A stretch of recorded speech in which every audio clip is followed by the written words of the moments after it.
पाहताय JB TV news. बातमीत सत्यता हीच आमची ओळख।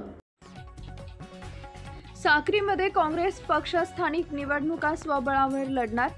धुळे जिल्ह्याच्या आगामी स्थानिक स्वराज्य संस्थांच्या निवडणुकीत साक्री काँग्रेस कमिटीच्या वतीने जिल्हा परिषद व पंचायत समिती यांसह नगर परिषद काँग्रेस पक्ष स्वबळावर निवडणूक लढवणार असल्याची घोषणा केली आहे। साक्री जिल्ह्याचे प्रभारी राजाराम पानगवाने यांच्या उपस्थितीमध्ये काँग्रेस पक्षाची आढावा बैठक घेण्यात आली होती।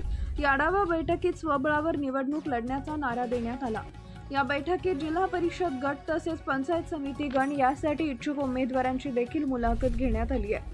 मोठ्या संख्येने यावेळी इच्छुकांनी गर्दी केली होती। तसेच साक्रीत या काँग्रेस पक्षाची मोठी ताकद आहे, त्यामुळे या निवडणुका स्वबळावर लढणार आहेत। मुख्य संपादक जतीन बोरसे। आपल्या परिसरातील महत्त्वाच्या बातम्या पाहण्यासाठी आजच आमच्या जेबी टीव्ही न्यूज चॅनलला YouTube वर सबस्क्राइब करा आणि बेल आयकॉन प्रेस करा।